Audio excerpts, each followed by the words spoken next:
It's a pleasure to welcome you to iATL, the epicenter of the connected vehicle universe as of today.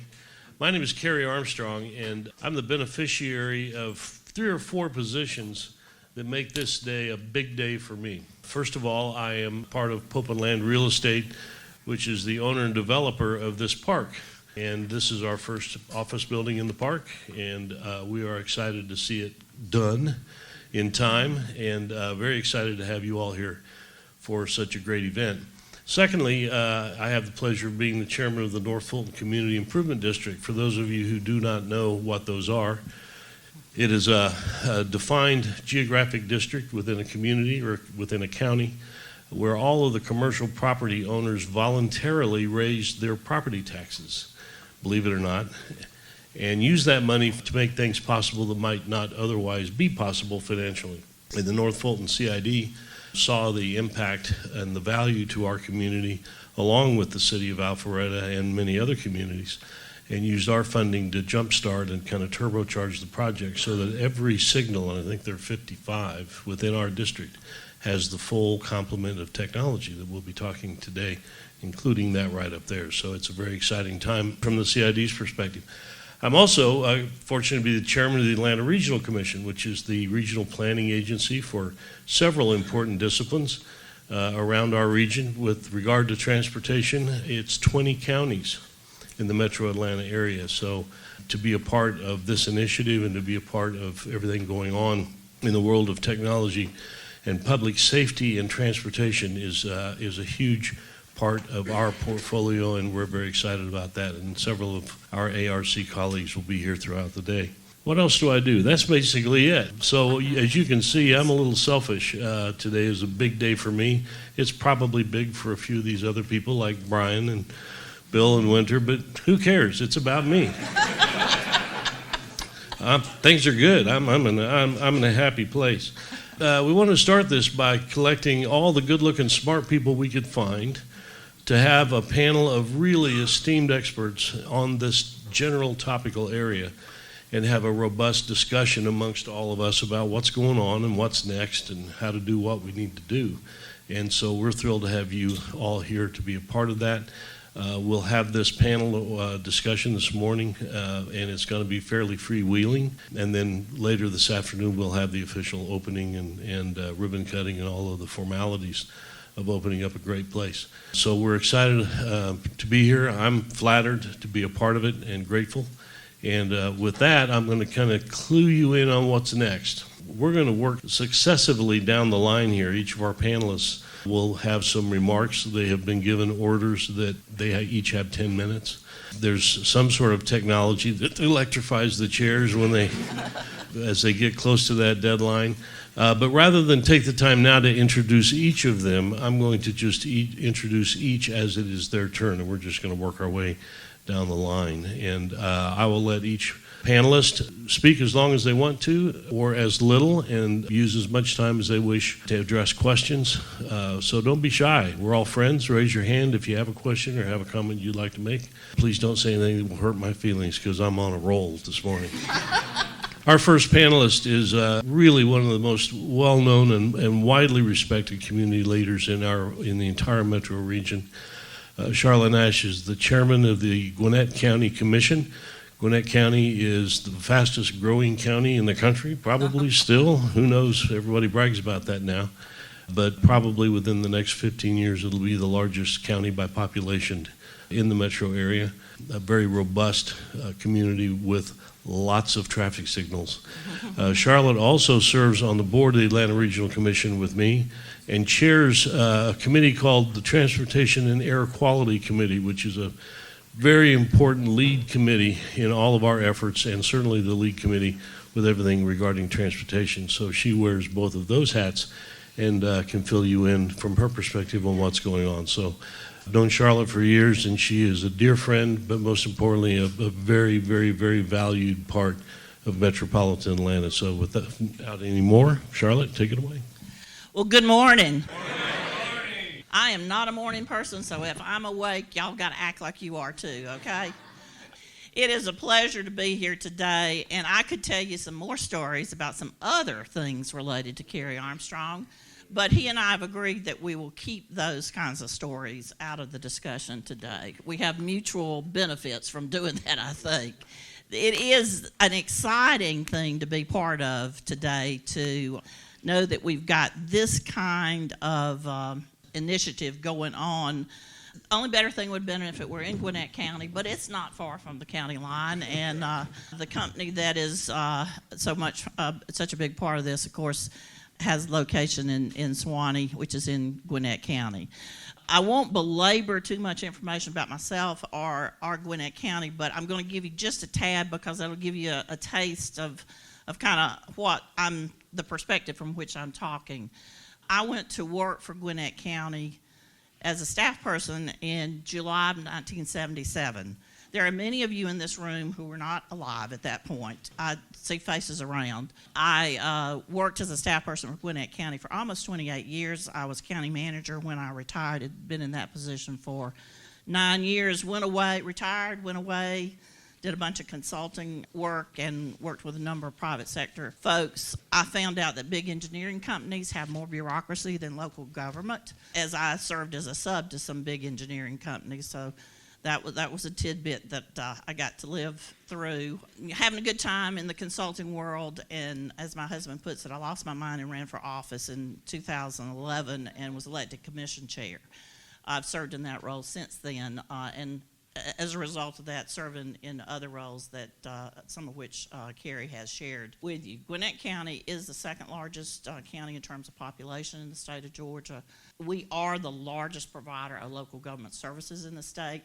And you say, how can that be? Well, we have 75% of our county area and county population are not in a city.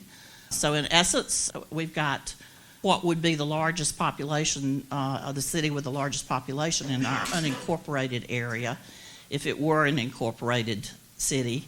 And then we have 16 cities that are wholly or partially within the county. Many services we provide countywide, not just to unincorporated area. We function as in the traditional county role for one side of the operations, then we provide municipal style services to the bulk of the county. Fire and EMS, for example, is essentially county-wide. Water and sewer, we essentially provide all of that. So you couple those two aspects together, we cover the waterfront in terms of local government. When I graduated from high school, we had about 80,000 people in the county. And as I tell my kids, that was not 200 years ago. It was a long time ago, but it wasn't 200 years. So we have almost 1 million people now, probably around between 950,000 and 975,000 people. 25% of our folks were born outside the U.S. We benefit from the broad range of perspectives that type of population brings to us. And as I was sharing with some folks beforehand, we have not had the luxury to settle in and become a traditional government by any stretch of the imagination. With the kind of growth that we have experienced, the kind of change we've been through, we have had to be early adopters of technology and anything else that can help us provide services to that type of growing and changing population. My specific assignment today is to talk a little bit about why it's important for the public sector and the private sector to be partners on this enterprise that we're looking at doing. And of course, they thought I couldn't talk about anything really hard because that seemed self-evident to me. So my first response, Brian, would say, oh, they think I can't talk about this topic. But then thinking about some of the conversations we have, maybe that's not evident to everybody. But, you got local governments and state government, and we've got somebody from DOT who's going to talk about from the state perspective. Roadways, the public sector owns the public roadway system. Most of the devices that are part of that roadway system are in the control and ownership of local governments.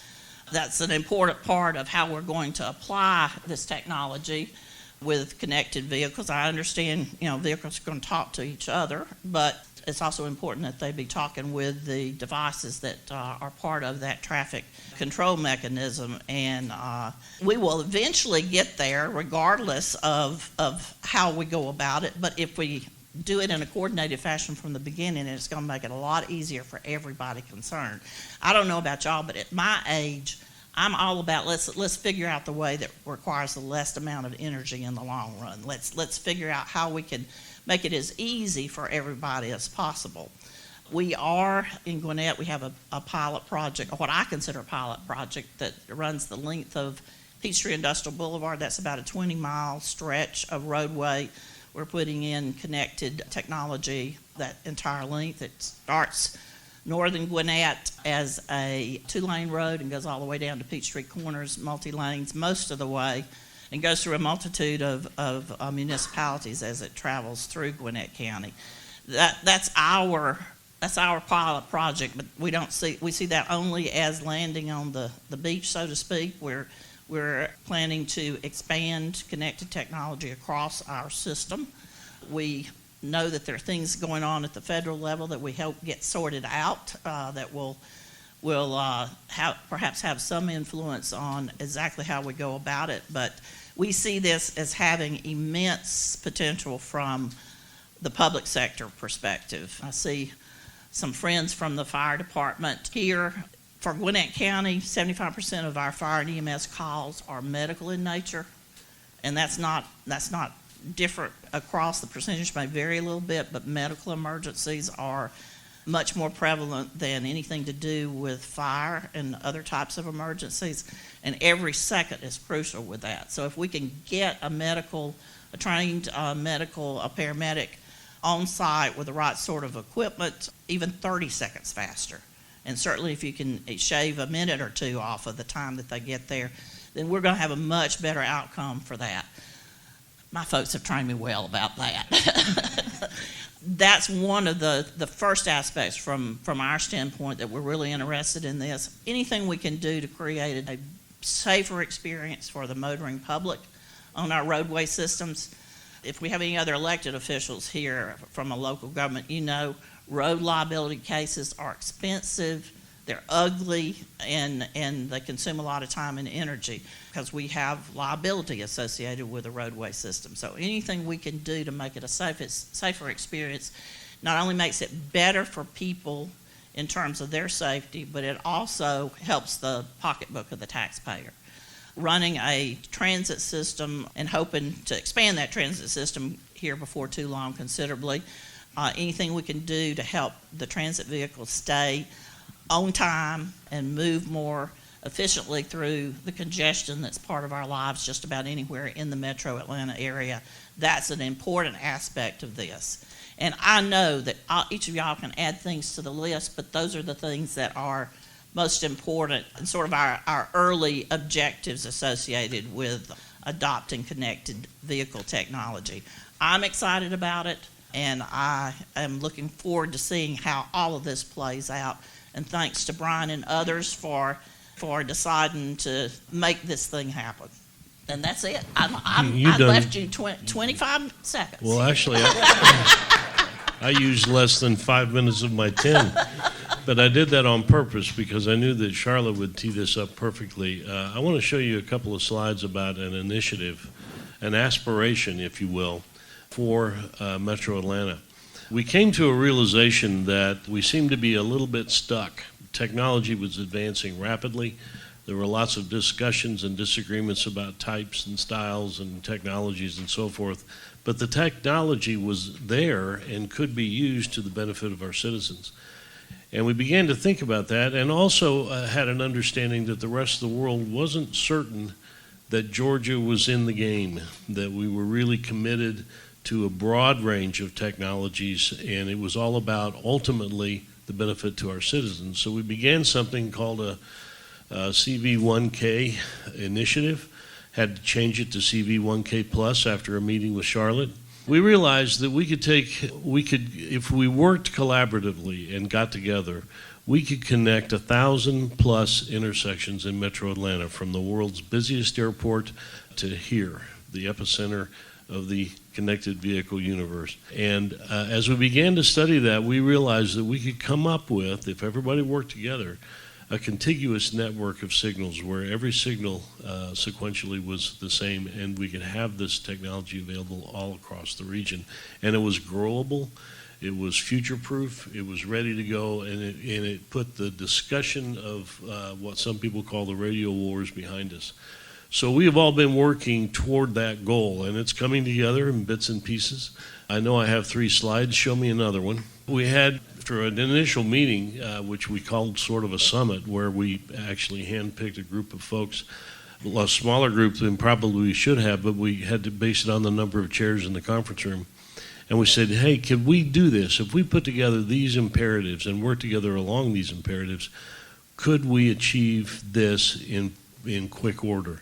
The idea was, let's get out of the mire, let's get unstuck, and let's bring these benefits that are available straight to our citizens as fast as we possibly can.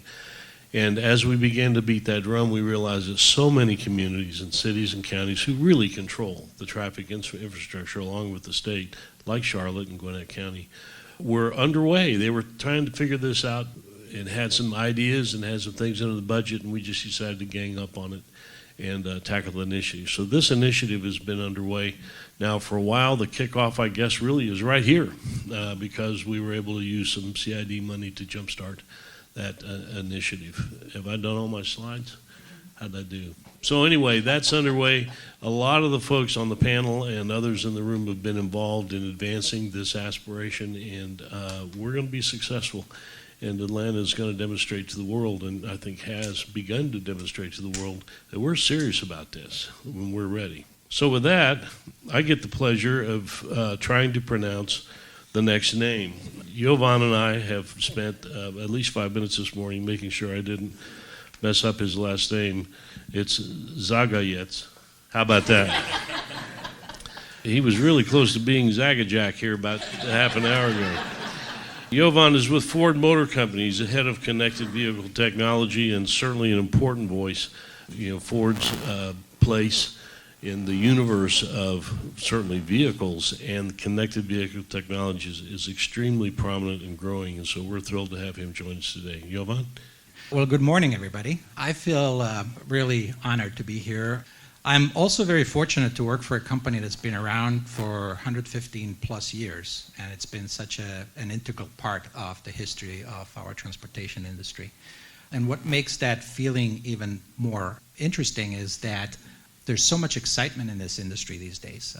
The technology is changing at a pace that's unseen in our space, and it makes my job really, really challenging, but also very, very interesting. So what I'm going to talk to you a little bit about today, and this is my first slide, yes. What I will tell you a little bit about today is what's happening in the connected vehicle space. When the vehicle was conceived more than 115 years ago, it was designed to serve a very simple human need, the need for people to move far efficiently. And it has served that purpose valiantly for over a century. But today, if you actually look at the stats, we spend more time in our cars, 3 times more time in our cars than people did 30 years ago. There's something wrong happening here. We think that the connected vehicle technology is one of the pieces of the puzzle that we are going to need to solve those challenges. And in particular, we think at Ford that cellular V2X is the technology that will advance us to the point where we can actually start dealing with some of those challenges. So what is cellular V2X? I'm not going to spend a lot of time talking about it. I think Jim will do some of that a little bit later. Suffices to say that it's a technology built on top of cellular technology that allows you to have both short-range and long-range communication. You would use short-range communication the way you would use DSRC technology to deal with vehicle-to-vehicle and vehicle-to-infrastructure communications, and you would use the long-range mode to deal with things that are not necessarily requiring a low latency. So why CV2X and not DSRC, you may ask? You probably know that Ford has been at the forefront of the development of the DSRC technology 20 years ago. I will offer you 3 rationales that for your consideration. The first one is performance. So we've done extensive testing over the last 3 years that show that CV2X outperforms DSRC by a significant margin. And since V2X technologies, their primary purpose is safety, that is kind of important to us. The second reason is leverage. If you think about it, cellular V2X technology is built on top of an existing technology that we already have in our cars, and therefore it allows us to deploy this kind of solution much more efficiently at a much lower societal cost than otherwise would have been required. And finally, it's about ubiquity and evolution. So CV2X is the first step in our journey towards 5G. And if you actually fast forward a little bit and start thinking about what the transportation industry will look like 5 or 10 years from now with automation and autonomy, we're going to need the data carrying capacity of 5G to solve some of the problems that we are going to run into. And we're also going to need the help of the ecosystem that's been building around 5G that is working on delivering that technology. So for us in the transportation industry, the challenge is pretty straightforward. We're either going to be part of that future or we're not. So we at Ford have decided that we really want to, and we're looking for ways how we can accelerate that journey. It is for these reasons that Cellular V2X is a very integral part of our connectivity strategy. So starting from last year, all of our new vehicles are now connected. So the new Mach-E that you're going to see on the road soon and the new F-150 that's launching this summer, they're all going to be fully connected, which kind of changes the game going forward. We are also working very diligently and starting on new architectures in the vehicle. And starting in this year, all of those new vehicles will be upgradable over the air. So some of the key components in the car, like the power control module and the body control module, will be able to update that without you having to drive your vehicle to the dealership, which is also a game changer if you actually think about the challenges that we have in the industry today with software. And finally, starting in 22 calendar year, we are going to add another feature to our modem, which is the Cellular V2X feature. So all of our new vehicles, new vehicle models, starting in 22 calendar year, will have this capability, provided we have a conducive regulatory environment. And I'm not going to go into that topic too much right now, but we can talk about it later. Is this a pie in the sky? It's not. We feel very confident about this plan because the technology is here and it's ready. There's two aspects of this demo that I really want to highlight to you folks here because I think it's kind of relevant to what we heard before about the importance of infrastructure. There were two portions of this demo that involve vulnerable road users, the pedestrian crossing the street and the scooter. None of those use cases is possible to deliver effectively without some sort of support from the infrastructure. And in the case of the pedestrian crossing the street, the way that worked is the pedestrian had a phone, click a button on the phone, I want to cross the street. The infrastructure would receive that message and would retransmit that message to all of the cars approaching that intersection. When a car would approach that intersection, when they press the brakes, that would send a signal back to the pedestrian, okay, go ahead, you can cross. That's the kind of equivalent of the proverbial, go ahead, I see you, right? But now done completely with communication technologies. The second part was the scooter. The scooter was actually equipped with a Bluetooth device that was communicating with the infrastructure, and the infrastructure was talking to the vehicle. The applications that we built on top were essentially the same applications that we used in the DSRC world. So the intersection management assist was used in that particular case. Infrastructure is going to play a very, very important role, not because of those use cases, but because it can also serve as the bridge into the future, because it can connect DSRC vehicles with CV2X vehicles and Bluetooth devices with CV2X vehicles, and it can serve that kind of mediatory function that we desperately need on our roads, the way that traffic controllers do that today. I think this community is on the right path. I'm really happy to be here because it's really a pleasure to see that these kinds of concepts are starting to materialize, and I'm looking forward to that future. Thank you. You know, if history one day is written about all of this, it was Jim sitting in that first meeting who said, when we were all banding about the idea of maybe 1,000 or could we get to 1,000, and we thought, you know, this would really be a unique test bed, and he said, test bed, this would be the first full-scale deployment of this technology in the world. Well, that got all of our egos excited and got the thing off the bat. So Jim is with Qualcomm, and he is Senior Director of Product Management with Qualcomm, and has been an important voice in all of these discussions. So Jim, please take it from here. Thank you, Kerry. Usually when we talk about technology, we talk about Qualcomm, but I would like to talk about this community first. Because I understand I've been in transportation now for 30 years with technology, and I've seen technology evolve. I've kind of had a hand a little bit here and there, but something about transportation is inherently local. Even though I'm going to give a global context, And I'm going to point out in the end here, and I hope we can carry that I have a timeline, and you'll see this in a few moments. And I'm hoping that this fits on the timeline. Is basically an auspicious event, basically the very first deployment at scale with these types of technologies, I put it in plural, and an ecumenical evaluation of it to benefit the community. For that, I'm proud to be here, and I'm proud to kind of be the portal to the world in some of this. And the portal to the world is why we believe cellular technology is the right technology here in the future. But let me start with a little story. I flew late last night from CES. So we all have CES stories. This one is completely G-rated. But part of that story is in our booth, we had our partners, and we're trying to get a whole bunch of infrastructure partners to understand the value proposition of cellular V2X, that short-range communication.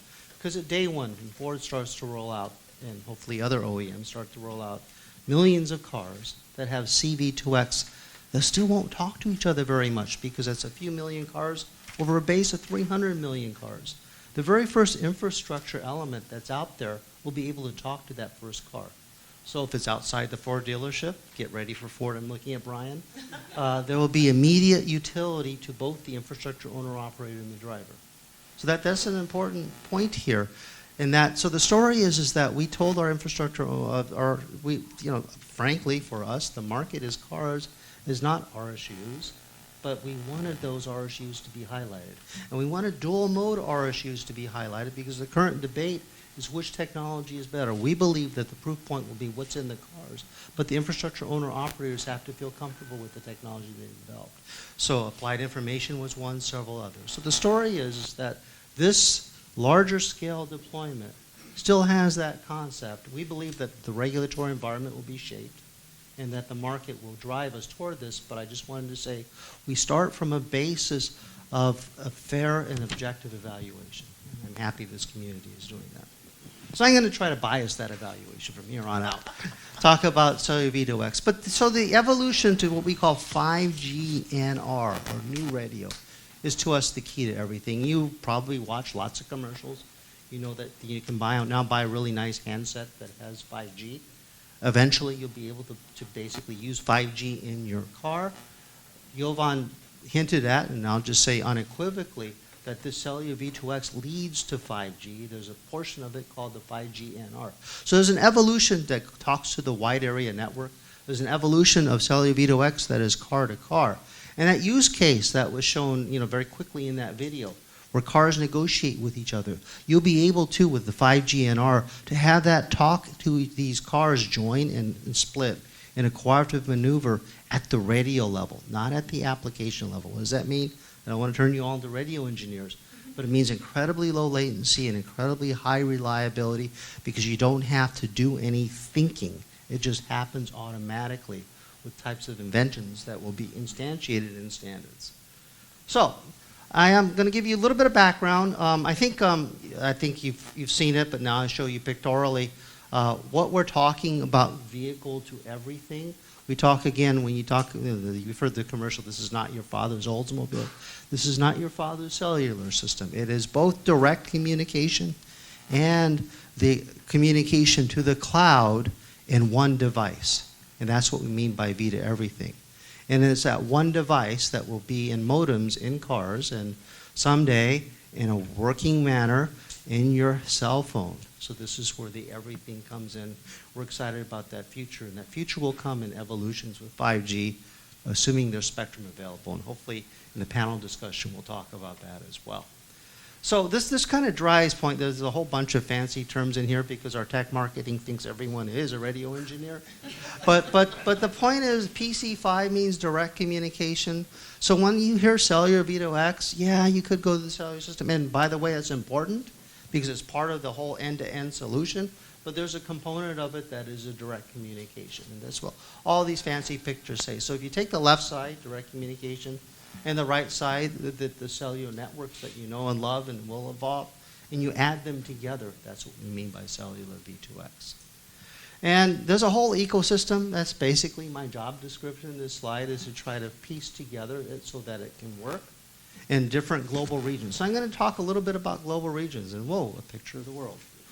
And I don't want to get too space age, but there is a lot happening globally.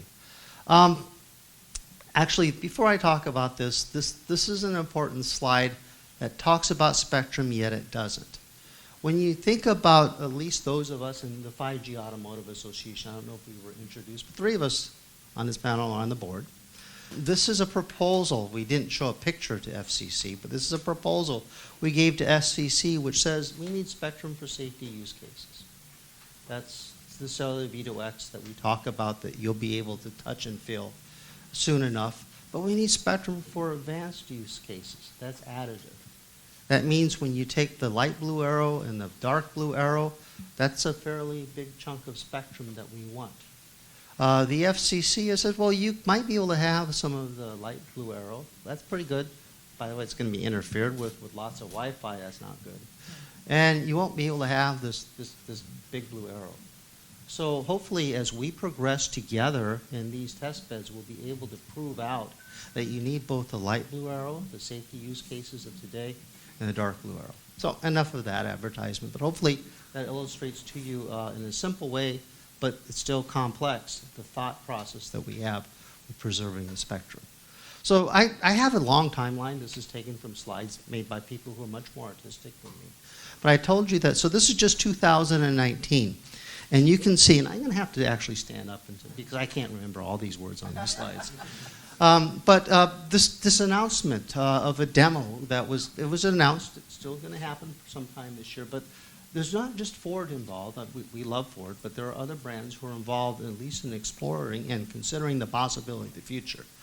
But then you see these foreign names like Patak and Telefonia and SAIC that cite China. So what I'm trying to illustrate here is that this is a global process, that this whole idea, these global standards are being applied. In the U.S., this would be the first instantiation of it. But when you look here, you see, well, Berlin, you know where that is, but you see CSAE, that's China SAE, where the statistics are incredible. There are 28 different companies that participated, OEMs and tier ones, in this type of interoperability event. And why is that important? Because this is happening in China, and I'll belabor that in a moment with the minute or so that I have left. In November, a whole bunch of OEMs in the U.S., led by Ford and GM, to include Nissan and Hyundai Kia, working with us, revealed how this would work in a large-scale engineering test to understand how this channel congestion or how we can have these vehicles talk to each other in a crowded intersection so that they can deliver safety messages. And that will be belabored a little bit later. Certainly ask me questions about it or Jovan questions about this in here. And what I'm hoping to show in the 2000 timeline, 2020 timeline, is this auspicious event. In the commercial deployments, I said I'm going to talk about China. The only thing I'm going to talk about China is basically is a success. And you can see the types of numbers here. And without going over, these are fancy slides with lots of Chinese entities. This is not China, but I'm here to say that we can learn a lot from China, and that their deployments will happen beginning in 2020 with 13 OEMs by 2021. And it's going to happen in China, and Ford is a participant of that. So what I'm hoping for and trying to convey is that in the international context, this is regarded as a very important feature. Is an important safety feature, should be regarded as more than just something that we think about and experiment with, but it's being put in force. And again, this deployment would be there. The rest are just a bunch of takeaways, that there are a lot of participants that we've got to support this type of ecosystem. So there are a lot of potential participants in this and other test beds, early deployments as we move forward. So that, I'm just trying again, and just to wrap it up because I have 8 seconds counting down, is that there is a global context of which this fits in, and I'm hoping to put a little shiny milestone point right here today. Thank you very much. Great, thank you, Jim. Next up is Cameron Coursey. Cameron is with AT&T. He's Vice President of Advanced Technical Solutions. Up until 3 years ago, I was actually in Charlotte's Web. I was living in Gwinnett County, and the only thing that I don't miss about Atlanta is the traffic. That's really the only thing I don't miss about the Atlanta area. It's a wonderful place to live. And what that taught me, though, was the need for the governments, the municipalities, the industries to come together in a good way to solve traffic congestion issues and things like that. And so you might be wondering, well, what does a network operator, a mobile network operator like AT&T, and I have friends in here from other cellular providers. I saw a gentleman from Verizon. Actually, we're all together in this, in an industry that we really want to see help to progress this whole area. So that's why I'm excited about this facility, what it offers to all of us as an opportunity to work together. Because as an industry, the cellular operators, and I'm just going to tell you what AT&T is doing here. My friends in Sprint or in T-Mobile and Verizon can talk to you offline about what they're doing. We connect a heck of a lot of vehicles today. And Jovan was talking about how Ford is going to be connecting all of their vehicles, and he told you some of the reasons why they're doing that. They do that through cellular operators like AT&T, and we connect a number of major brands, and all of them today are moving into connecting their vehicles. They're doing that to be able to do firmware updates to the vehicles over the air, as well as provide other services and capabilities, one of which could be providing traffic management kind of support, right? So imagine that this whole vehicle, the vehicle is very important, obviously. Where the mobile networks can come into play is if you are on 400 out here in the Alpharetta area and you're traveling towards downtown Atlanta, and 5 miles down the road, there are vehicles that start encountering tire slippage. If that kind of information, and that is information that can be delivered through DSRC or Cellular V2X, if that information can then be aggregated together, logic can be applied to it, information can then be provided that can help vehicles 5 or 10 miles away to know there's ice on the roads before any other entity has been able to tell you that, then you can take action, you can modify your traffic route to avoid that location, or maybe even not even go there right now anyway. That's an example of how a cellular operator can help go beyond the limits of just where vehicle-to-vehicle communication can go, right? So we, as the cellular industry, are involved in many different alliances, areas where we work together across automotive, the whole transportation industry. 5G Automotive Association is one that Jim and Jovan were talking about. And really, this is one of the key organizations that is bringing together the interests of the automotive and the cellular domain. A key thing that I learned as I got into this a few years ago was automobiles need to be able to work for 15 years or more, right? Now, if you have a cellular phone, how often do you trade out that cellular phone? Probably every couple years. You don't do that with your vehicle. So when a cellular operator is changing their technology every few years and their only thought is the cell phone, they are missing out on the need for the entire automotive industry to have a technology that can live a long time, as long as that vehicle can. These are areas where dialogue between our companies, dialogue between our industries, dialogue with the whole transportation industry can help to make sure that we are all working together in the right way to make sure that we have viable solutions that last for a long time, that are needed for our cities and for the entire society, right? So 5G AA is a key area where we're doing that. There are many others that are listed on there. Let me just tell you about one other one, Together for Safer Roads. That's the last one on that list of global alliances, TSR. We are involved in that from AT&T because we have a large fleet, as all telecom providers do, right? And we have a lot of vehicles on the road. So do other fleets of vehicles. And we wanted to get together as private companies to figure out how we could make our roads safer. So this is more to the cellular industry than just how do you make the next dollar. this is also about how do we be good participants in society, right? How do we make sure that we are doing what we can, because we provide infrastructure around the whole United States that can help make this a reality. And what do we see in the future for automotive use cases for connectivity? Of course, we're an entertainment company these days with Warner Media. And when you move into the connected and autonomous vehicle domain, there's going to be a lot more entertainment that happens, but it's got to be done in a safe manner, right? You also need to provide high definition map capability, precise positioning to vehicles, and you need to provide software update. These are just a few of the areas where we see the cellular industry intersecting with the automotive and transportation. There's really a convergence of this short range and long range communication. We can extend the range, as my example provided you, of what you can deliver from the vehicle that can be useful.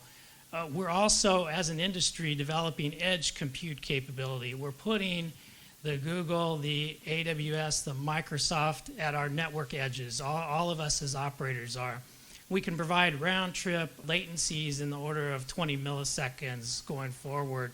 That's an incredible change to how cellular networks used to work as we move into the 5G world, and it will make possible a lot more capabilities for transportation that weren't there before.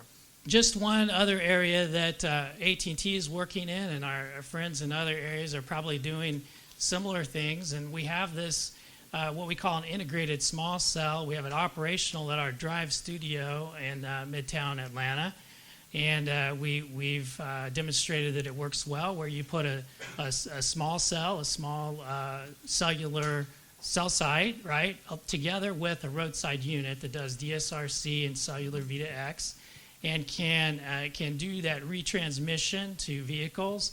So this is an area where the industries can, again, come together, provide solutions that work across the cellular and the automotive world.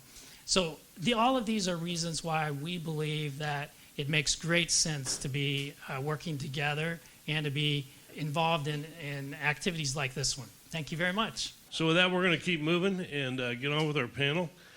Next up is Brian Mulligan. You'll notice Brian has a southern accent. It's just a different continent. If you don't speak fluent Brian, just raise your hand and he'll slow down and we'll be fine. So with that, no, Brian has been a great friend and educator for all of us, particularly me, in this whole process, and the brainchild. This was his brainchild, so we're particularly proud to have him on board. So, Brian, please. Oh, thanks, Kerry. So not only am with Applied Information, but also the director of the iATL, and we're so proud to have everybody here and the folks that are coming this afternoon. And I want to reiterate that the iATL is a private sector-led, private sector-sponsored, but it's open, it's collaborative. It's focused on embracing national standards and things like that, so that everybody, even if we end up being competitors, it doesn't matter. Everybody can use this to make their technology better, to make it interoperable, to make it work in practice, and that's both the auto companies, the technology companies, the mobile network operators, the local authorities, and the various manufacturers of traffic equipment. So it's exciting for me. And what I'm talking about here is making connected vehicles a reality. And this actually is a picture that's out of a Ford motor vehicle using their sync interface, which is an interface that Ford provided with an open interface that you have to get approved on, but it allows you to communicate. And this is us making the Fords talk to this traffic lights out in the street. Unfortunately, Jovan's on a bit of a short time frame, but we've got an F-150 here that we were going to take you around, but maybe next time we'll take you around and show you how the Ford works using your sync interface. In the technology business, we've been fighting a 20-year war about which radio is better. That creates a lot of uncertainty under local authorities. And one thing that local and regional governments tend to do, when there's a lot of uncertainty, everybody says, well, let's just wait until it settles. And so for 20 years, we've been doing that. And so what we're doing is here showcasing in this area with the support of public-private sector partners like the North Fulton CID and the city of Alpharetta, is showing how all the radios can work together, which means that the local authorities can deploy infrastructure in confidence that it's going to be future-proof.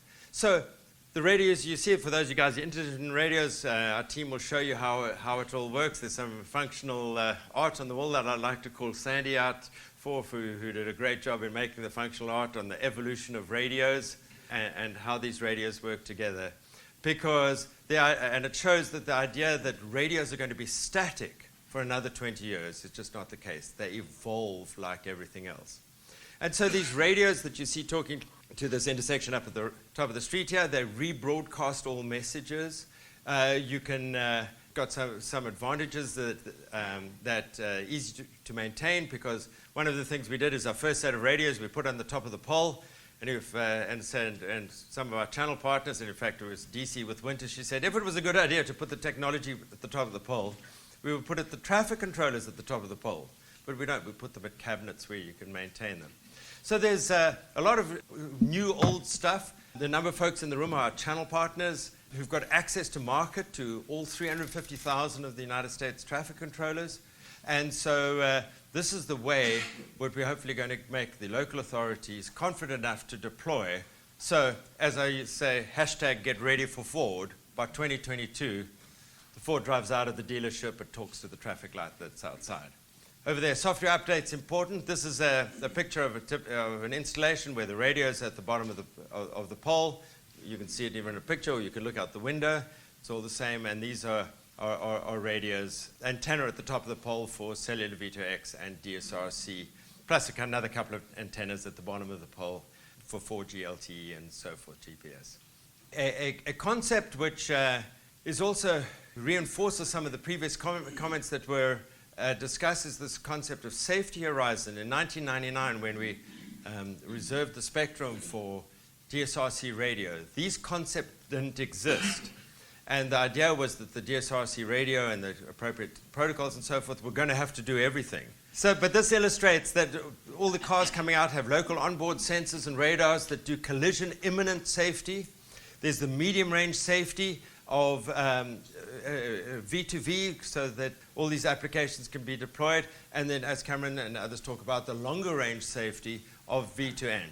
And that, fine, we can compete and we can discuss, but this is the reality of what we're dealing with. And the short-range radios, the cellular V2X, DSRC, are for that medium range that you see.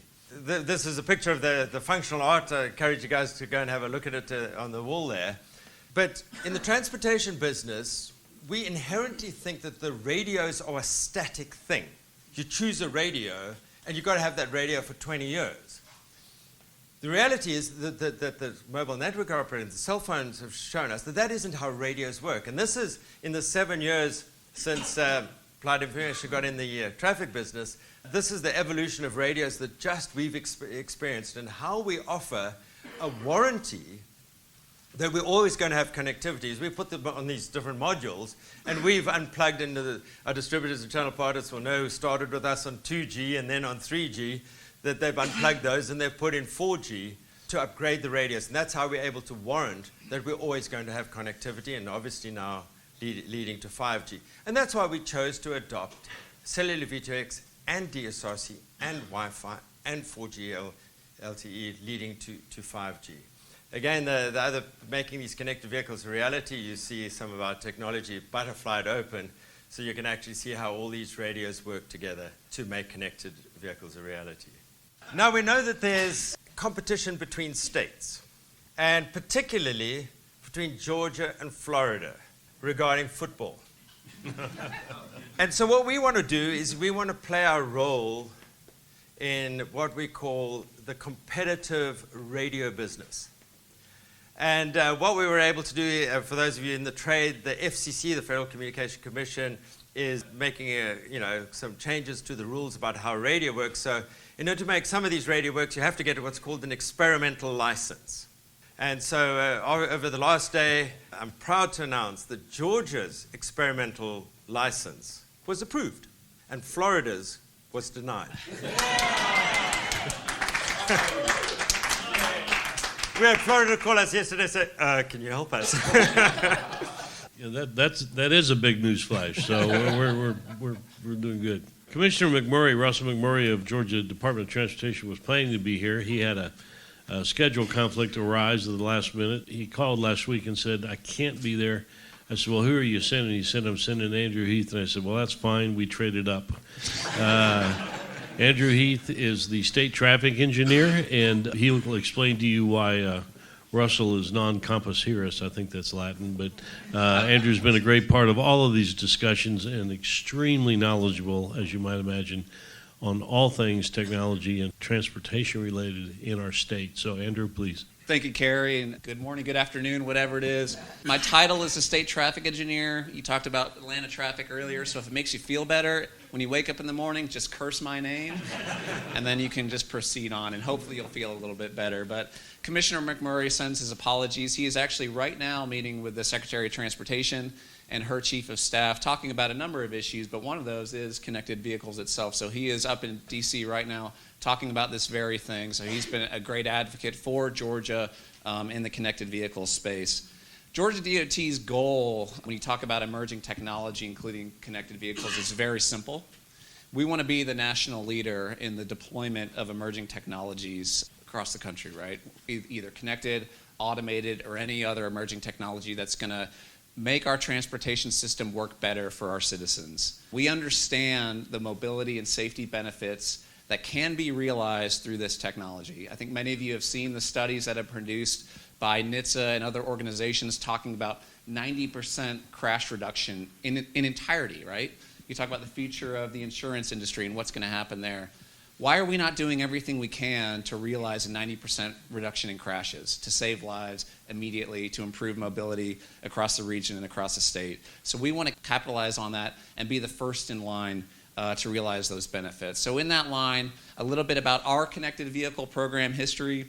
We began a connected vehicle program back in 2017 in response to the AASHTO Signal Phase and Timing, or SPAT, challenge, which was a very simple challenge. It was to deploy 20 connected vehicle radios, at that time dedicated short-range communication, for all 50 states by the year 2020. We just got to 2020 now, right?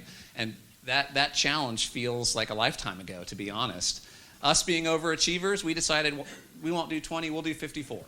Right, so we connected 54 intersections as part of a pilot project back in 2017, which went really well for us, right? So we were broadcasting SPAT. We hooked up some vehicles and started receiving that information and developed a few applications around countdown to greens and things of that nature, and decided that, okay, it's great to have 54 intersections connected. Let's continue that and make this a baseline deployment, baseline connectivity for all of our infrastructure. So through the Regional Traffic Operations Program that we have, which touches 1,700 intersections across the Metro Atlanta region, we decided to make this connected vehicle technology part of the baseline, get away from the whole notion of a pilot deployment and make it just part of the infrastructure we have to prepare ourselves for the OEMs that were deploying these radios.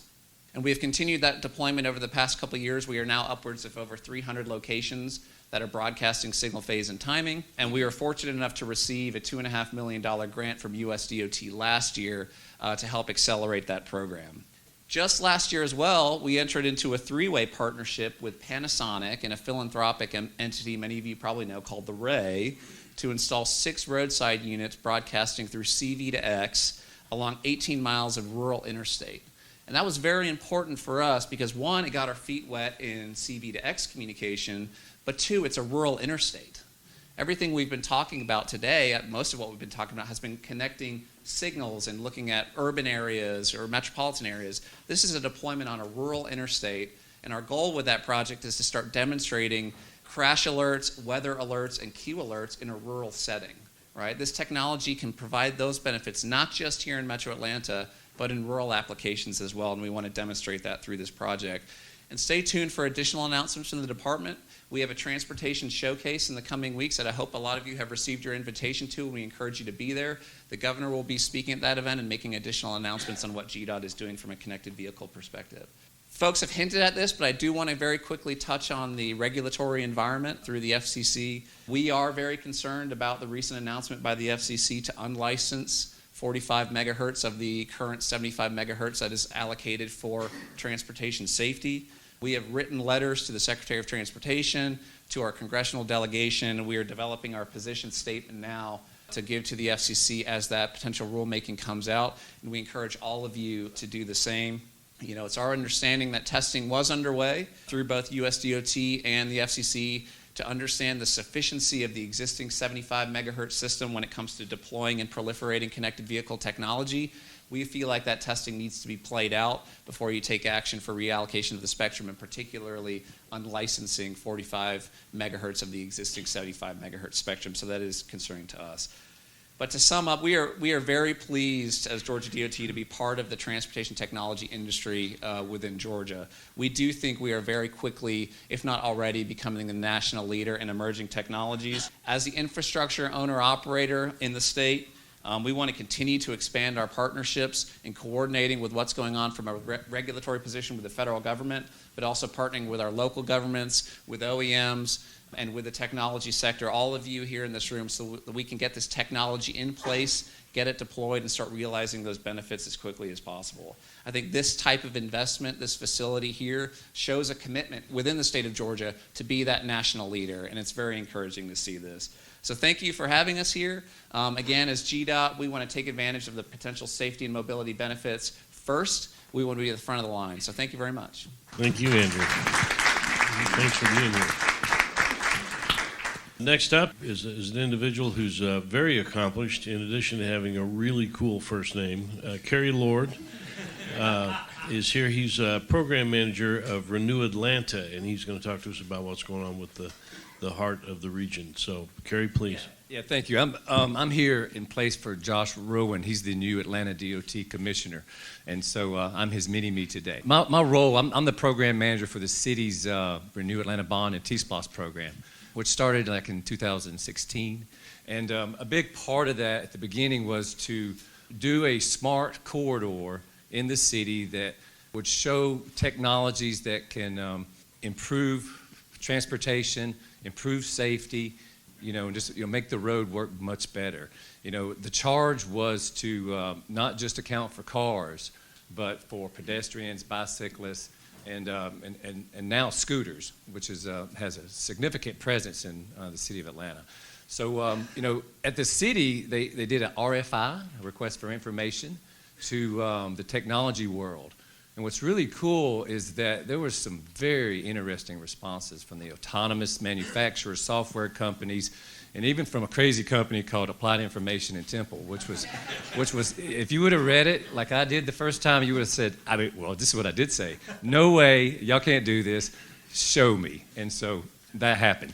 But the option to look at all these technologies and then have the political support and management of the city to deploy, and then take advantage of some of your neighboring agencies' contracts, such as GDOT's, who has a fantastic TSIF commodities contract to allow you to procure faster and test technologies that you otherwise would have to procure in a very hard, difficult way in a city government. So we had those advantages.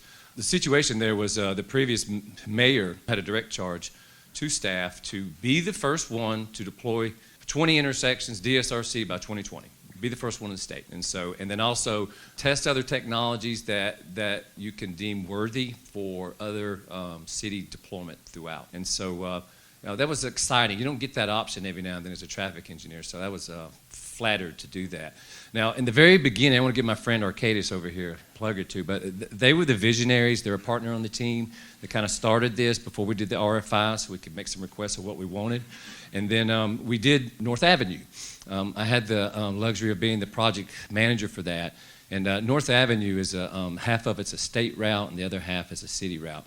And it connects some pretty significant businesses, AT&T, Coke, Georgia Tech, Ponce City Market, and part of the whole experiment was to, do connected vehicle stuff, do all type of wireless technologies, adaptive signal technologies, autonomous vehicle technologies, and then to come back and decide what can we do next.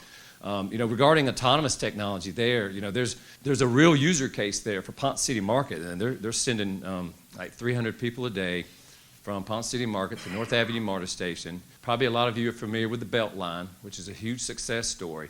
There's a lot of people that want to get in this, get and enjoy this area of the city. So although we didn't get the autonomous shuttle project deployed yet, we're still talking to Ponce City Market for a public-private partnership, which will be a connected autonomous vehicle shuttle that runs from their facility to North Avenue and then loop around on Ponce de Leon and come back. So still in the works. The corridor was a success. You know, we were able to test a lot of technologies that proved worthy and are still operational.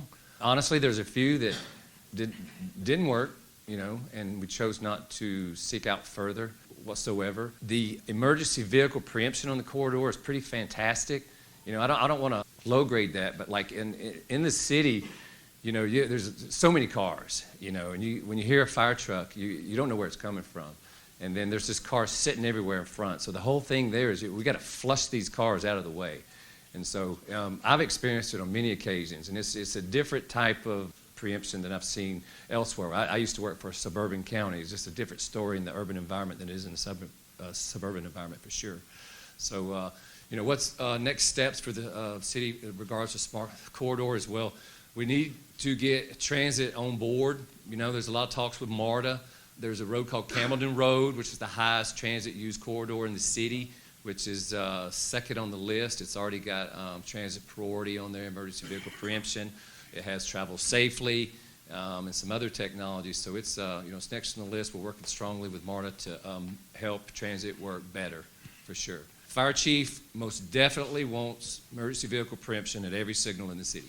Can we satisfy him? Well, everything's got a price tag, so working on that. One thing that's neat, that's coming, I've heard the CV1K Plus.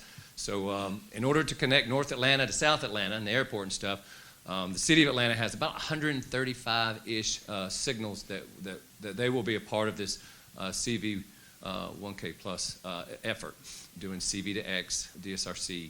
And so we are going to go ahead and deploy CV to X on North Avenue now, and it is the living lab. And so, you know, to go ahead and just accomplish that and test that. Let me see here what Brian told me to say.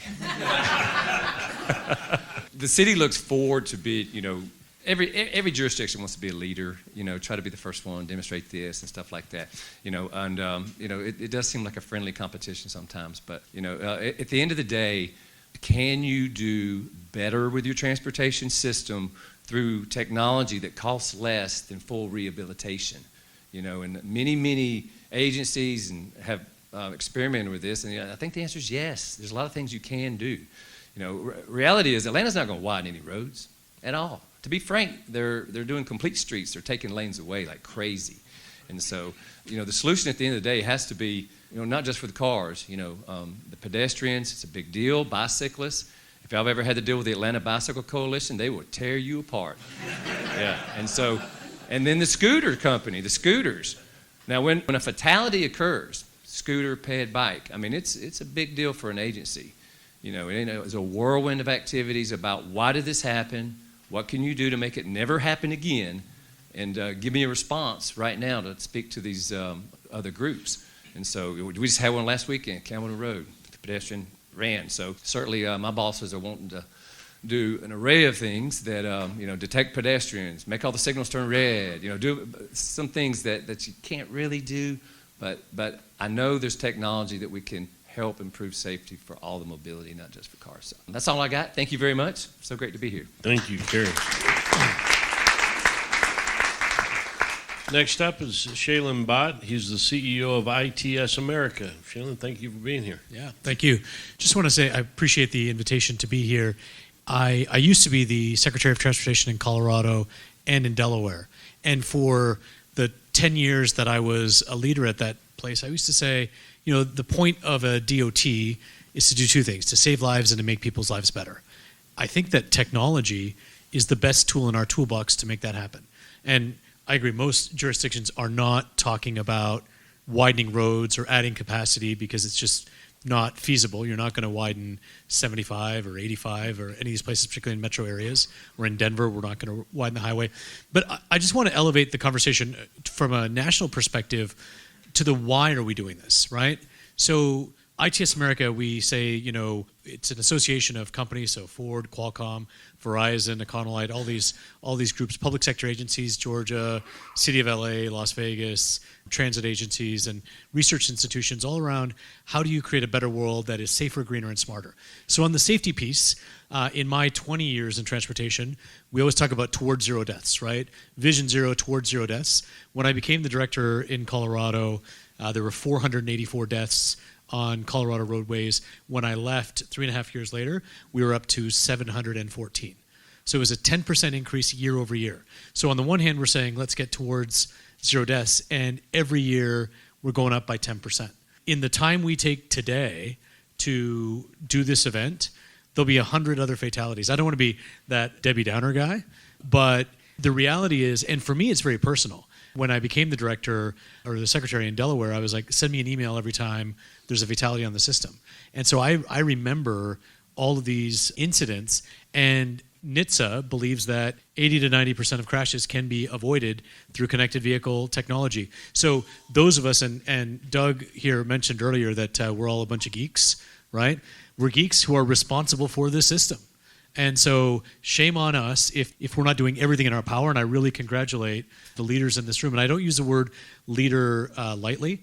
I think that from elected leadership, I think it is so amazing because generally in my experience, most elected leaders are like, we want to go to the ribbon cutting on the road widening, right? They're less interested in, sort of like the technology solutions that are going to improve throughput or operations, because that's just not as much sizzle. So I really commend the leadership here for saying, we know this can make a difference and we're going to do this the right way. I'd also say that from a transportation perspective, Atlanta is probably one of the hotspots around the world. They came out last year and said that Americans spend 100 hours a year in traffic, right? I'm sure Atlanta was certainly on the upper edge of, you always want to be a leader, but, that is just terrible, right? I mean, I was asking, now I have a vested interest in traffic working well. I've got a 5:30 flight.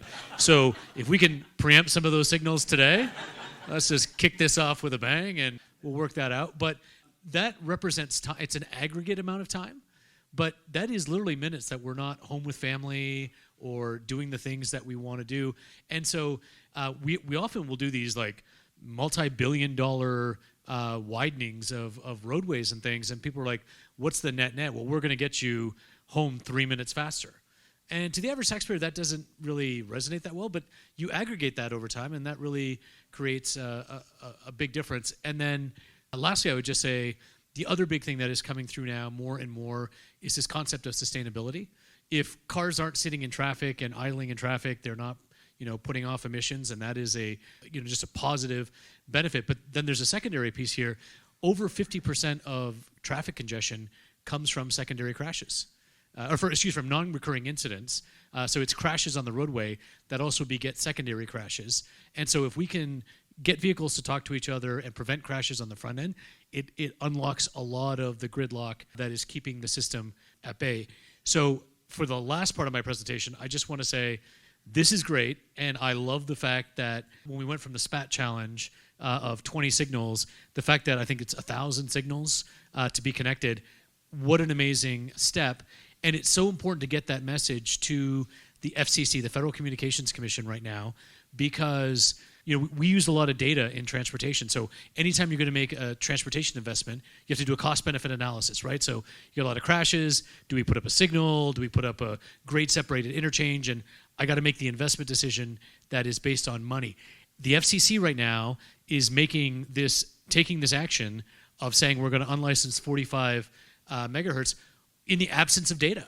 They are literally saying we don't want the data that is out there. It's just a lot easier to make this decision without the data. And that doesn't work in the transportation world. It doesn't work in your home financial world. You can't make a decision about a vacation next year without understanding the financial data. And so how the FCC is just going to take, and Jovan and I were talking about this earlier, we as ITS America are beyond the radio battle war. So it's great that CVDX is out there. It's great that DSRC is out there. It's great there's dual units. But CVDX or DSRC, if you have unlicensed in that bottom 45, it's just like putting a big radio station beside your favorite station. You can't hear it anymore. And if you can't hear it, you'd lose the safety benefit. And so next week at TRB, we're going to have somebody, probably one of the undersecretaries from USDOT. We're going to have the head of the Automobile Association, John Bazell. They just merged. I'm not sure what the new name is. But the Automobile Association, we're going to have Jim Timon, who's the head of all the state DOTs.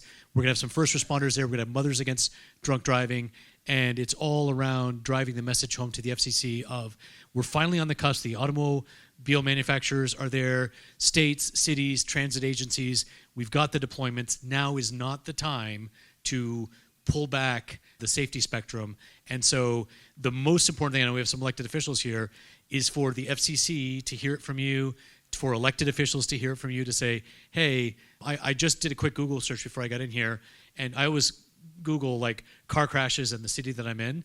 And in Atlanta, just in the last 2 weeks, there have been like all these terrible crashes. On the Pennsylvania Turnpike, there was a terrible backup. You know, there was a school bus that hit a car and killed a driver yesterday. This is happening every single day. So please reach out to people while we have a chance to make a difference, because it's so incredibly important.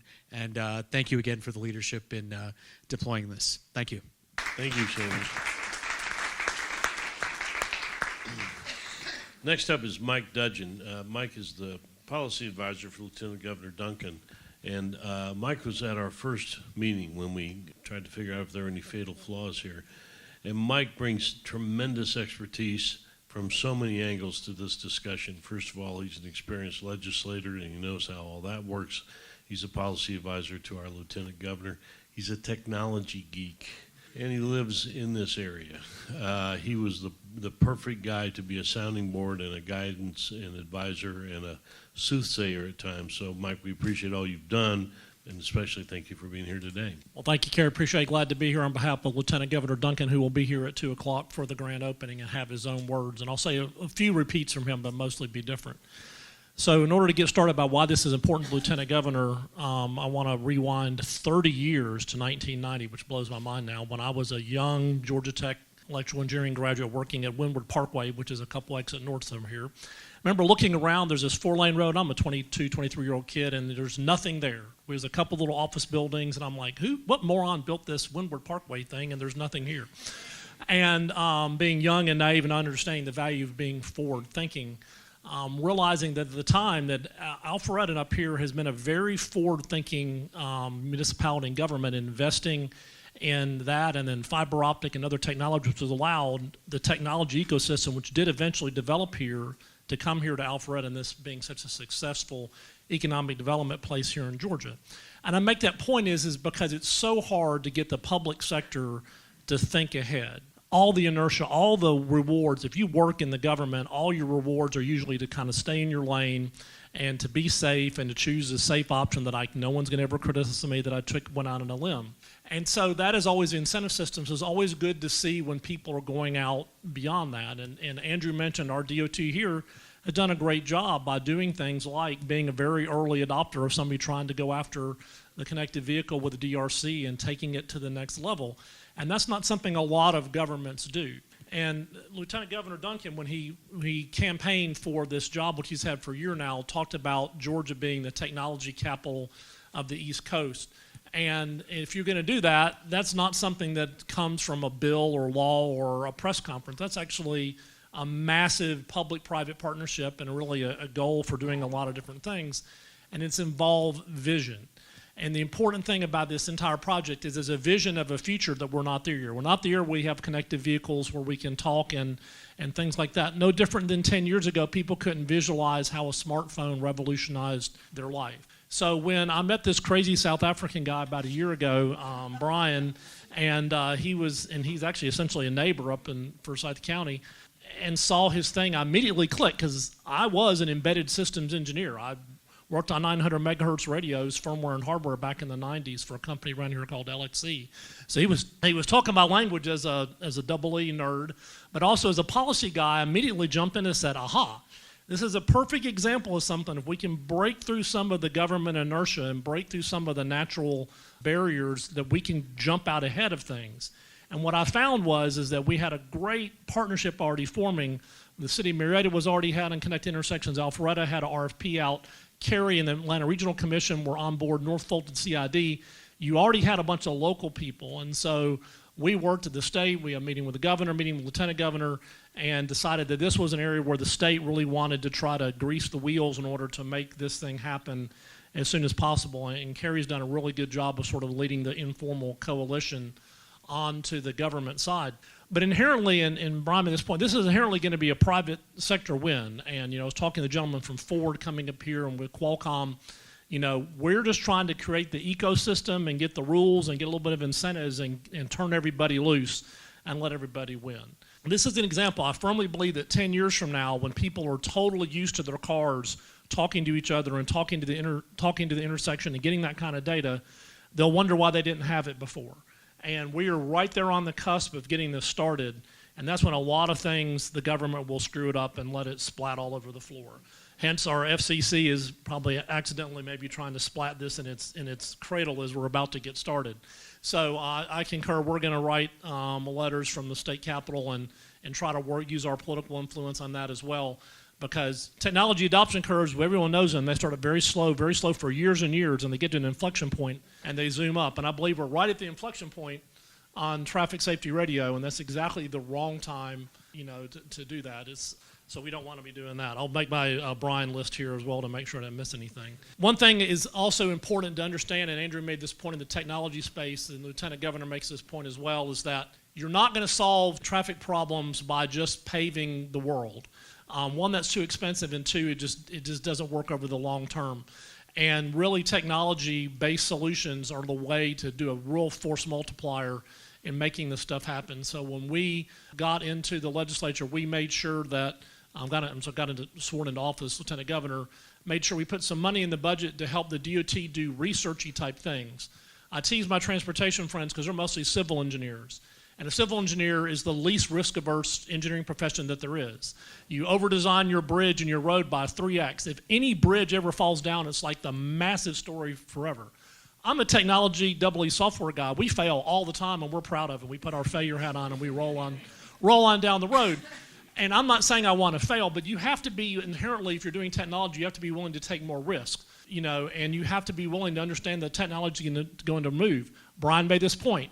DSRC, cellular, 5G, whatever the radio that some guy is working in some lab right now at UCLA is going to come out with next week that we don't even know about, that's going to be the next thing, that's going to be great.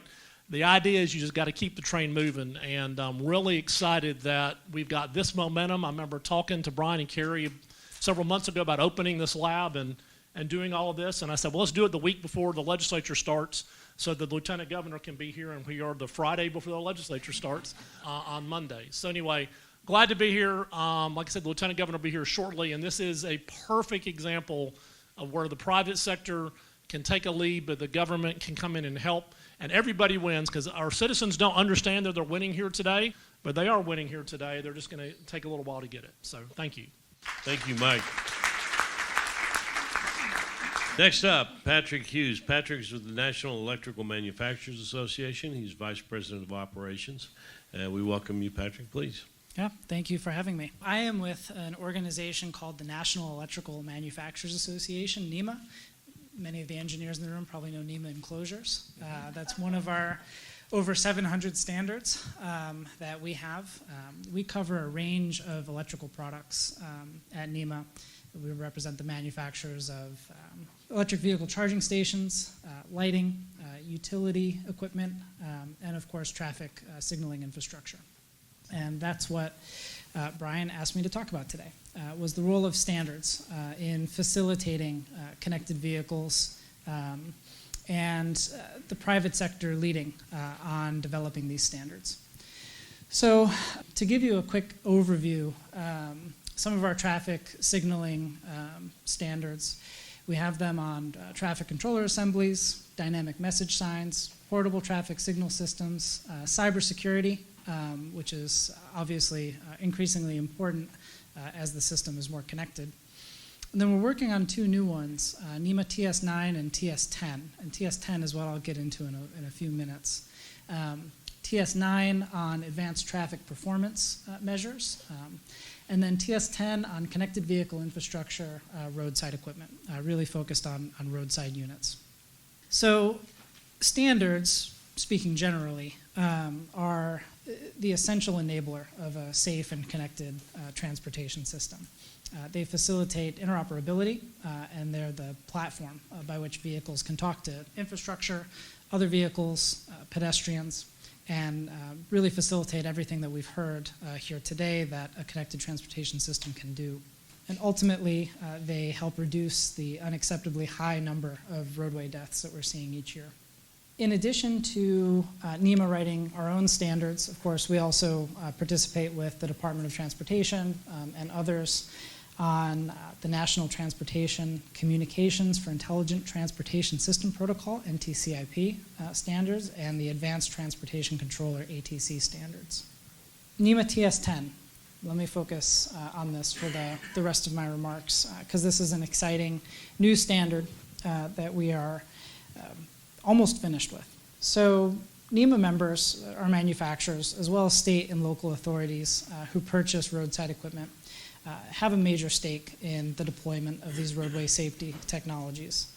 RSUs, like we see here in the lab, that facilitate V2I and V2X functions and contribute to the reduction of roadway accidents.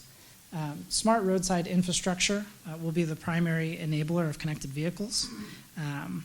Consequently, manufacturers want to make sure that the equipment is interoperable, and standards do that. So in April of 2019, NEMA put together a committee that started to focus on standards for connected vehicle infrastructure roadside equipment, or RSUs. So NEMA TS10 is the standard, and the types of roadside devices covered under the standard include traffic signals, crosswalk signs, flashing school zone safety beacons, ramp meters, and other electronic traffic control equipment. And the standard underlies the communication between infrastructure, RSUs, and private vehicles, public agency vehicles such as emergency and transit, fleet vehicles including freight, delivery, taxis, and ride sharing, aftermarket onboard devices for retrofit into existing public and private vehicles, central management systems such as traffic, transit, emergency, freeway, freight, and others, personal information devices, so your smartphone for pedestrians, micromobility, including the scooters, which you heard a little bit about, bicycles and mobility aids, infrastructure sensors that can detect unequipped vehicles as well as vulnerable road users, and rail grade crossings for crash avoidance and prediction of train arrival and crossing duration. So really a wide range of communication options here. Now, the reason that the private sector and the traffic signaling industry got together to write this standard was to address a few gaps that we were seeing in the standard space.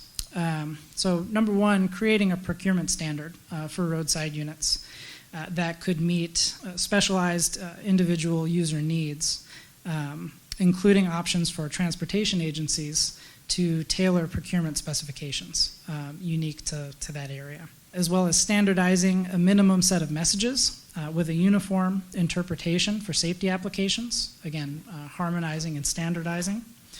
Standardizing roadside unit functions needed by vehicles and vulnerable road users, reserving hardware, software, and communications capacity for future needs, the importance of future-proofing these technologies, harmonizing communication protocols from the roadside unit to the central system, and then supporting multiple radios simultaneously. Obviously, a lot of people have mentioned that today. It's really a vital component of the connected vehicle ecosystem to support present and future interoperability. Vehicles and infrastructure must be able to communicate with each other, regardless of the type of device or the underlying technology. So a goal of the TS10 standard is to accommodate, but not require, future equipment environments and capabilities. It's evident that at least for the time being, multiple communication technologies are going to have to coexist in the marketplace, and NEMA TS10 will enable transportation agencies to have confidence in their procurement of roadside units so that they won't become obsolete as communication technologies advance. The NEMA TS10 standard describes 4 primary attributes of a roadside unit: the physical, So the hardware platform, the mechanical and environmental attributes, the software, the communication stack, security, and a minimum set of standard messages. The interfaces, both terrestrial and wireless interfaces, and of course performance attributes, so latency and computational capacity. The TS10 standard recognizes that there are many user needs, and they're different depending on your jurisdiction. So it was written to support a variety of applications and identify the minimum requirements that need to be supported. So a given roadside unit can support one or more user needs, including signal preemption for emergency vehicles, red light violation warning, pedestrian crossings, entering a school or a work zone, flooding ahead, and many more applications. In summary, NEMA TS10 represents an industry-led private sector effort to advance the widespread adoption of connected vehicle infrastructure. It addresses maintainability, connectivity, communications interoperability, and the ability to address future advances in communication technologies. The first draft of this standard was completed last month. We're in the final review phase. We should have the final standard published late spring, early summer. I'd encourage you to reach out to me if you're curious about the draft. I can talk to you more about the details, or actually I'll have someone who actually knows what the standard says talk to you. With that, thank you very much for having me. I appreciate the invitation and look forward to meeting more of you after this workshop's over. Great. Thank you, Patrick. Well, the last panelist, but certainly the not least, is Winter Horrible. Winter is president of ITS of Georgia and has been involved in this from the very start for a lot of different angles and capacities. So, Winter, please wrap us up. I'm going to change up a few things, but I am the president of ITS Georgia as of 10 days officially. So we'll see what the next 1 year and 50-ish weeks has left in store for us with ITS Georgia. I also work for Temple Incorporated. That's who pays the bills at my house and buys my little girl some shoes. She actually got four pair of shoes over Christmas because at 6 she goes through them like crazy. Let's go to the mission statement and goals. These were done over 15 years ago. I've got a couple of board members in here. We might want to update these, but what I like about it is 15 years ago with that board, they kept it pretty general. We can go off of this. So there's a few things you see highlighted up there that I'll quickly go through right now. Get out the word, provide forums, educate our members, broader ITS constituency, and educate. And I was going to break this down a little bit more, but I'll start because experiences is really what explains how you make some of these happen. And experiences that I've had just even recently with learning is how you make this, how you learn. And this is, one thing that I think we can move forward with. What I'm loving in here, and I want to thank iATL for having me on this panel. I love the people that are up here on this panel. This is a very diverse group. Bringing the traffic engineering world together with the automotive industry is something that I hate to say it, it's really never been done. I think we have some automotive industry people up here who have really never seen the inside of a traffic cabinet. And at the same time, we all drive vehicles, but we really don't know what they have to go through and what they have to think about. So having this panel up here, a very diverse panel, is definitely something I'm happy about. So I'm going to try to get through some of this stuff, but our number one goal is to provide forums. So here again, this is the kind of forums we need. We need to learn from one another. One thing, and Shailene is ITS America, I'm ITS Georgia, so we're just more at the local level, and we're kind of focusing more on the local level. We're focusing on the same things, but at the local level. One thing with this forum is if we can find something we agree on, and this was something Shailene and Yvonne and stuff we were talking about, is we do need to preserve the spectrum. Everyone up here wants to do that. We're not sure how that's going to happen, so we don't need to slow down. Just like Mike Dudgeon said, we need to keep moving forward. We need to have things in place so that the government kind of waiting around to see what they're doing, FCC regulations and things like that, we can still move forward. We can have this confidence and move forward, but that's going to take everyone up here to do that.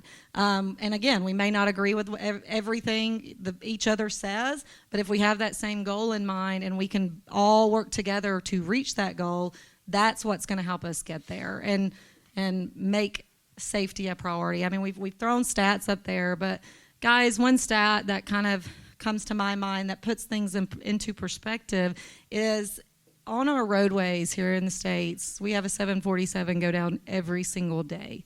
If that truly happened, a 747 going down every single day, something would be done. We've all kind of gotten used to it. It's just the norm.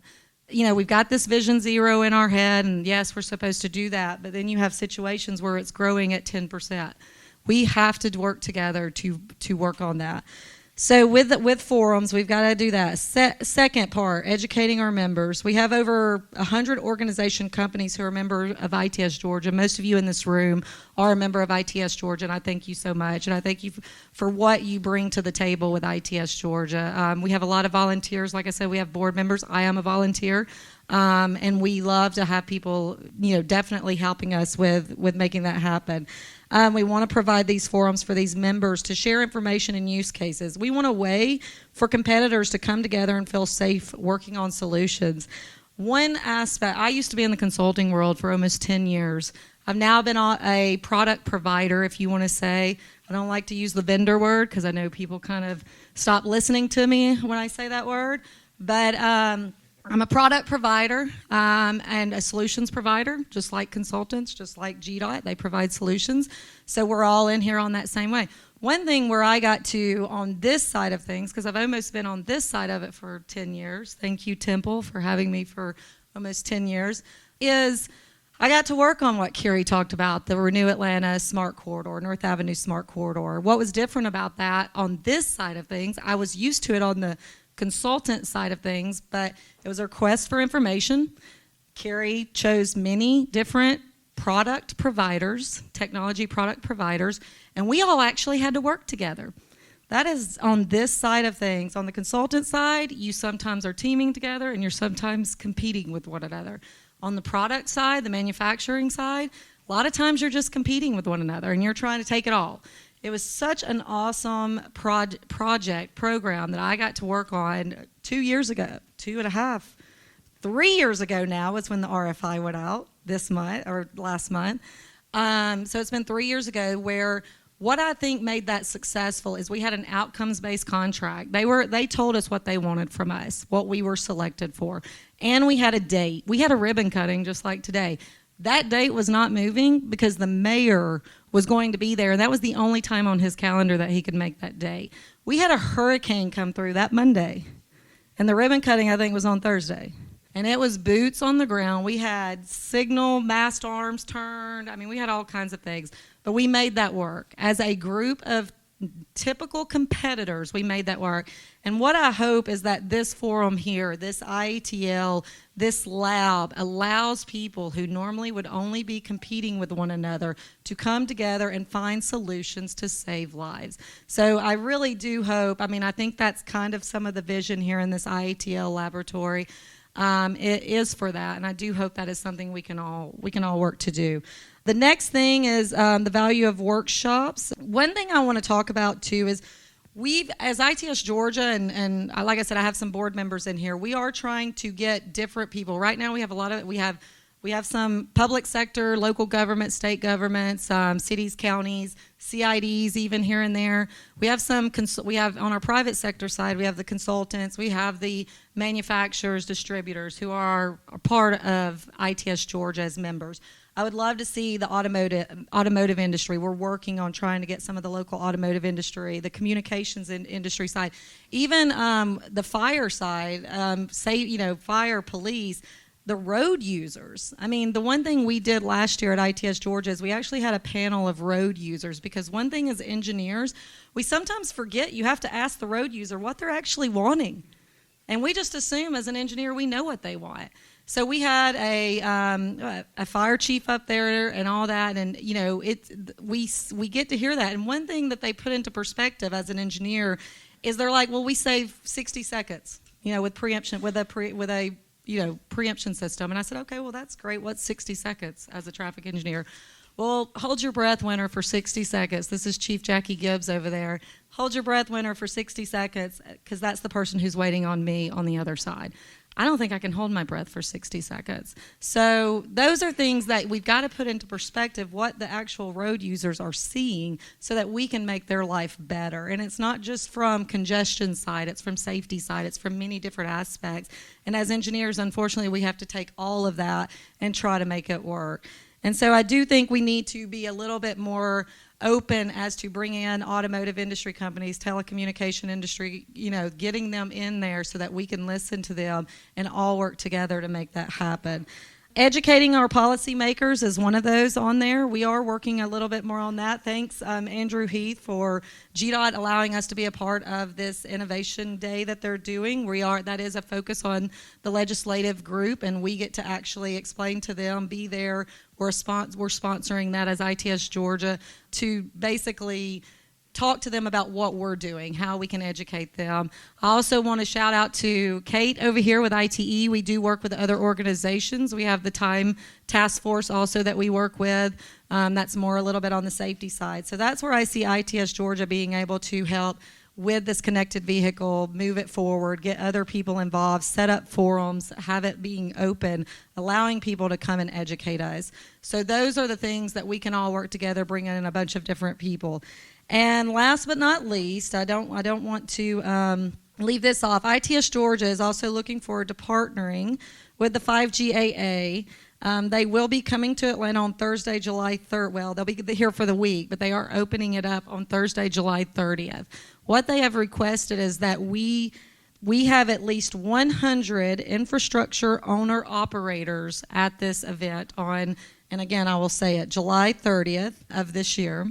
So we will be, as ITS Georgia, promoting that, partnering with them. May get Kate involved, too, to talk about ITE on that.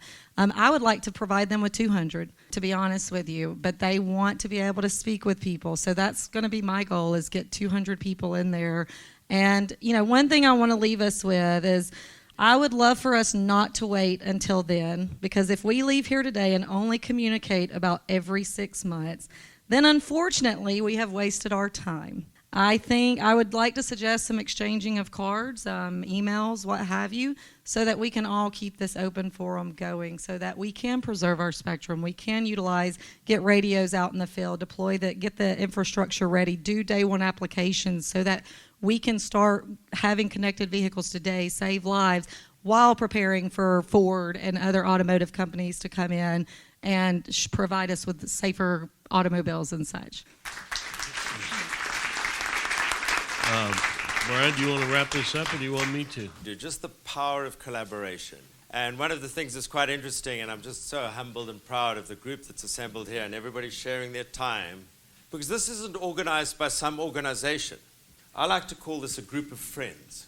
And it just struck me, actually, while I was wandering around a little bit earlier, that this is a group of friends who are actually committing to try and make the world a better place. And I'm just so proud to be part of that. And then in my role as the director of the iATL, this is not some abstract concept. It's not some theory of could be, should be, might be. You're seeing a bunch of equipment. Alex Haynen made some really nice comments about it, wherever Dr. Alex Haynen is, about the lab from the University of Alabama.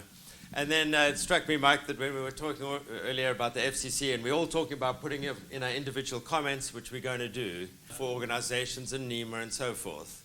And we discussed the idea of let's put in a Georgia comment from the political side, from the Department of Transportation. I've spoken to Russell about this previously, from the private sector side.